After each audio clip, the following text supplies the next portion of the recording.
Почитувани гледачи, добар ден. Вторник, време е за нова епизода на емисијата Медицинско катче. Утрово тема кардиолошки болести. Според светската статистика, околу 1/3 од населението умира токму од нив. Кои се причините и која популација е најзагрозена? Кои се новите методи на лекување? Утрово на оваа тема зборуваме со интервентниот кардиолог доктор Димитар Душковски од приватната болница Џибадем Систина. Докторе, добар ден. Добар ден. Најавивме за она што ќе биде тема денеска на нашата емисија, кардиолошките болести. Најпрво ајде, кои се најчести и каде е Македонија во таа светска статистика, која што вели дека 1/3 од светското население страда и умира практично од кардиолошки болести. Благодарам прво за поканата, поздрав до вашите гледачи. Да, кардиоваскуларните заболувања, за жал, се една од водечките причини за смртност кај општата популација. Најчесто е погодена повозрастната популација, но сепак во денешно време гледаме, сведоци сме на намалување на таа граница и добивање на многу во порана возраст кардиоваскуларни заболувања од типот на миокардни инфаркти, мозочни удари, сепак не се само срцевите заболувања, тука и мозочниот удар е дел од васкуларните заболувања кај популацијата. А најчеста причина пред и малигните заболувања, пред сите други заболувања се кардиоваскуларните. За среќа, медицината оди се понапред и добиваме повеќе оружја за борба против овие болести. Каква е разликата полова? Дали заболуваат повеќе мажите или жените, бидејќи нели обично посилниот пол знае да направи шега на сметка дека жените немаат срце, па мажите се тука позасегнати? Сепак тука одговорноста и заштитата на женскиот пол е доаѓа од нивните естрогени хормони, да речеме, меѓутоа кога веќе ќе се изедначат хормонски, да кажеме, во менопаузата жените се изедначуваат во ризикот со мажите, односно може и да ги надфрлат процентуално во ризикот за кардиоваскуларни заболувања. Колку возраста е пресудна? Рековте дека оние повозрастните пациенти се поподложни на кардиоваскуларни заболувања. Меѓутоа, и тоа го споменавте дека кај младата популација се почесто се јавува. Можеме ли никако возрастна статистика да направиме која возраст е критична на некој начин? Да, некоја cut-off value, односно пресечна гранична возраст, ја земаме околу 65 години за возрастна група на пациенти, кај нив сепак процентот очекувано на кардиоваскуларни и на други заболувања расте, односно може да достигне и до 80% да имаат една болест, например хипертензија, атриална фибрилација, срцева слабост. Меѓутоа не е ретко во возрастната популација да имаме поликоморбидност, ние викаме, односно повеќе болести во еден пациент. Тоа е доста често. Околу начините на лекување. Велите дека медицината веќе ни дава оружја со кои што можеме да се бориме. Што е она што ново се нуди во моментов? Да, да фатиме да почнеме со ред, на пример, за повеќе би обратил внимание за возрастната популација. Од 1986 година американците сепак предначат со статистиките, направиле една студија, односно конференција, беседа, каде што за прв пат се обрнува внимание на гериатријската кардиоваскуларна медицина. Сепак во тоа време немале толку моćни препарати, лекарства и технологии за третман, но го истакнале моментот дека старее популацијата. Например, за разлика од 1900 година, исто е америчка статистика, до денеска животниот век на општата популација е продолжен за цели 30 години. И најчесто тие представуваат популацијата, односно процентот на болни кои што ги наоѓаме во во нашите установи. И таа бројка секако ќе расте, како што рековме претходно. Како што расте и бројот на старо население. На старо население би дошло до околу 40% од општата популација би биле возрастни над 65 години и од тие над 65 години, како што рековме, до 80% имаат кардиоваскуларни заболувања. Најчести кардиоваскуларни заболувања во возрастната популација се хипертензијата, не смееме секако да ја заборавиме, аритмиите, срцевата слабост, валвуларните заболувања како резултат на старењето и општо фрагилноста на нашите пациенти како резултат на старењето. Правиме и дистинција меѓу возрастната популација, не е исто да некој има 80 години да може да џогира и да или да игра тенис и некој кој што има 80 години кој што не може да преоди низ нашата ординација. Според овие критериуми треба да се направи проценка на нашите пациент и да знаеме што би третирале и колку би третирале.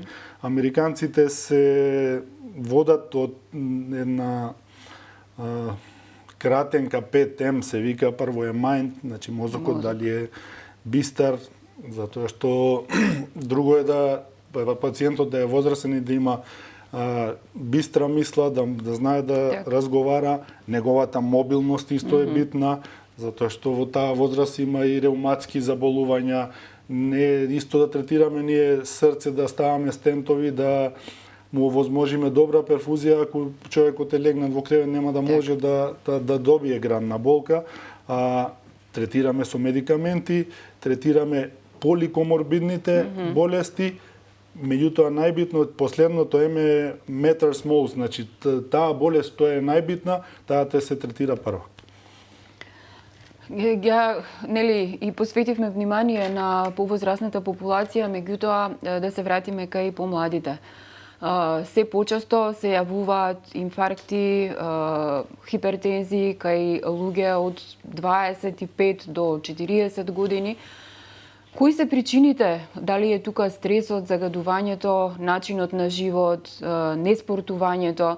Еве вие како кардиолог, каде ги гледате проблемите? Да, тоа се општи констатации на кардиолозите.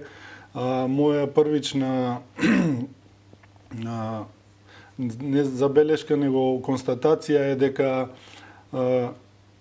според пациентите кои што ми доаѓаат во амбуланта е дека генетиката е најбитниот фактор за кардиоваскуларни заболувања, односно во фамилии каде што има кардиоваскуларни заболувања поголем е шансата за кардиоваскуларни заболувања. Впрочем, затоа и ние во текот на анамнезата, односно интервјуто со пациентот, прашуваме за фамилиарна историја за кардиоваскуларни заболувања. На второ место би го ставил стресот, односно начинот на живот. Стресот не е само моментален стрес, него има континуиран стрес кој што ни се дешава секојдневно и при движење низ град и при односите во работната средина и секојдневните активности што ги земаме. После тоа доаѓаат навиките, другите коморбидни заболувања што се хипертензија, неправилна срцева работа, пушењето, алкохолот и, како што рековте на крај, неактивноста. Значи, нашата препорака е минимум 30 минути секојдневно да се прави, да имаме аеробна физичка активност, односно движење. Имате долгогодишно искуство. Кажете ми најмладиот пациент кој што имате вградено стент и највозрастниот, бидејќи правиме некаква разлика од најмлад до највозрастен, и дали тоа било стекната некоја кардиоваскуларна болест или генетска? За да одредиме дали е стекната или генетска, треба да направиме генетски испитувања. Најмладиот, јас колку што се сеќавам, имаше 37 години, што не е најмлад во тие што добиваат миокардни инфаркти, а највозрастниот 82 години. Така. Колку што се сеќам. Сепак рековме и за технологијата. Технологијата многу ни помага за третман на болестите, пак ќе се навратам уште еднаш на возрастната популација, мобилните телефони, правење на алгоритми за земање на нивните лекарства, кои подсетници, холтери или телеметрија кои што може да ги пратиме пациентите преку интернет во нашата ординација, тие да се во домашни услови, многу ни помагаат во следење на овие пациенти. Останатите болести кај возрастната популација би ги набројал уште и валвуларните заболувања кои што се како резултат на дегенерација на валвулите на срцето, кои што можат да бидат во склоп на срцевата слабост, може да има повеќе болести, како хипертензија, атриална фибрилација, можеме да ги третираме за среќа во денешно време со понапредни технологии кои што се различни од хируршките. Така. Тоа се оние тави процедури кои што ги преработите во Систина, едни од ретките што се прават во државава. Кога е вистинското време да се поиде на лекар, односно да се побара мислење најпрво од примарната медицина, па потоа секако да се побара совет и од вас? Има ли некакви генерализирани симптоми кои што треба да ги чувствуваме за да побараме совет од кардиолог? Во последно време, значи и претходно докторите секогаш советуваат и инсистираат на превентивната медицина. Превентивната медицина може да ни спречи во возраст, ако почнеме да применуваме во помладата возраст, ќе спречиме болести во повозрастната популација, затоа што кај пациентите од 80 години не можеме да почнеме со превентивна медицина. Таму веќе треба лекување. Таму веќе е констатирана болест или треба соодветно лекување. Дали треба да се појават симптоми пред да се отиде на лекар, секако дека не. Значи, затоа и во работните организации има задолжителни годишни превентивни прегледи, систематски прегледи, заради тоа што тоа е најевтиниот начин да се третира популацијата, односно да се спречи лекувањето кое што може да е доста скапо. Скапо не за пациентите, него скапо за државата како заедница, како фонд кој што треба да сите тие процедури да ги плати. Кога дискутираме за кардиоваскуларни болести, секогаш некако инфарктот ни е, народски првото нешто што може да се случи. Дали се лекува на некој начин и колку може да се спречи ако се интервенира на време?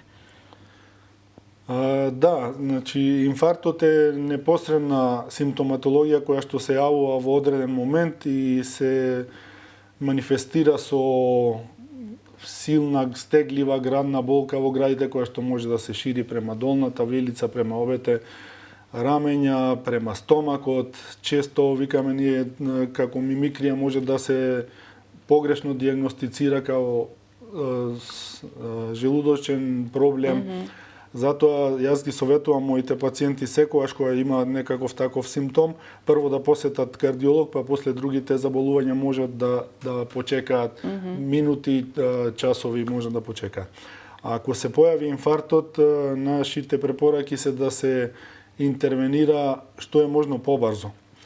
Тоа значи дека door to balloon time, ние го викаме, од моментот на пристигање во болница до отварање на запушената крвна жила треба да поминат помалку од 90 минути и тогаш ефектот на отварањето на таа крвна жила е најдобар, односно најмногу миокардна маса, односно мускулна маса од срцето би спасиле и инвалидизираноста, под наводници кажано, на тој пациент би била помала. Така. Односно, долгорочно пациентот би можел да има така наречено абортиран инфаркт, ако ја отвориме артеријата и да нема воопшто оштетување или да има минимално оштетување на миокардот и после имплантацијата на тој стент, отварање на таа крвна жила и соодветна рехабилитација, после тоа пациентот да може да функционира и да живее нормален животен век. Зошто и како се случило миокардниот инфаркт претходно не ни е толку битно, него последиците кои што треба да ги третираме.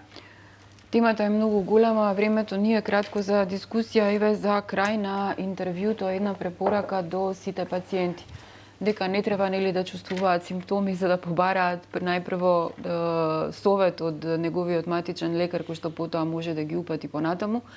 Што им советуваме и нели доколку се појави инфаркт дека секогаш не е смртоносен, него битно е времето да се стигне што побрзо во болница. Значи, мој совет им е да не се водат од некои препораки кои што ги наоѓаат на социјалните мрежи, ако има гранна болка да се кашла или да се зема длабоко воздух, туку веднаш да се упатат до најблиската амбуланта и да се направи соодветна дијагностика и да добијат соодветен третман на болеста и понатаму да ги слушаат советите кои што ќе им ги дадеме за однос на начинот на живот, земање на терапијата. И за крај, докторе, дали само сакам така? да напоменеме за интервенциите кои што ги извршуваме во нашата. Тоа сакав, тоа ми беше и следното прашање за интервенциите кои што ги правите. Да, ги спомнавте преска тави процедурите, тоа се едни процедури кои што заменуваат хирургијата на аортната валвула, односно со стеснување на калцификација на аортната валвула, таа полека со текот на животот се стеснува, кога ќе дојде до критично стеснување, не може срцето да испумпа доволно крв во главата и во целото тело.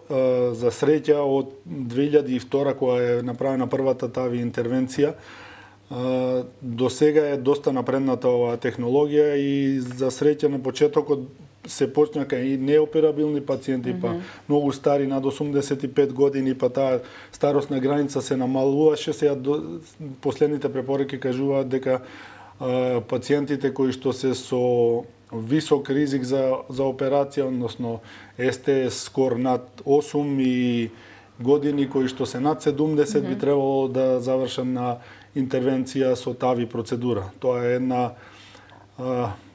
не толку едноставна, меѓутоа поедноставна процедура отколку кардиохирушка операција. Се влегува преку артериите на нозете и се имплантира таа валвула. Предноста е што нашите пациенти релативно брзо се испуштаат во домашни услови за третман во домашни услови за 1 до 2 дена и рехабилитацијата е во првата недела, односно не речам веднаш, за разлика од оперативното лекување кое што би требало да има оперативна рехабилитација после завршување на тоа. Исто така во светот се работат и други интервентни процедури на другите валвули, како што е митралната инсуфициенција со митра клип, кој што за жал се уште не се работи во нашата држава. Така. Ви благодарам за гостувањето во Слободен печат. Се надевам дека дадовме совети до нашите гледачи. Се надевам дека и ќе немаат проблем за да ви се обратат. Тоа е најдобрата варијанта. Вие, почитувани гледачи, останете со програмата на Слободен печат. Очекувајте го издавањето на нашиот весник и секако следете го нашето веб издание. Ви благодарам за вниманието.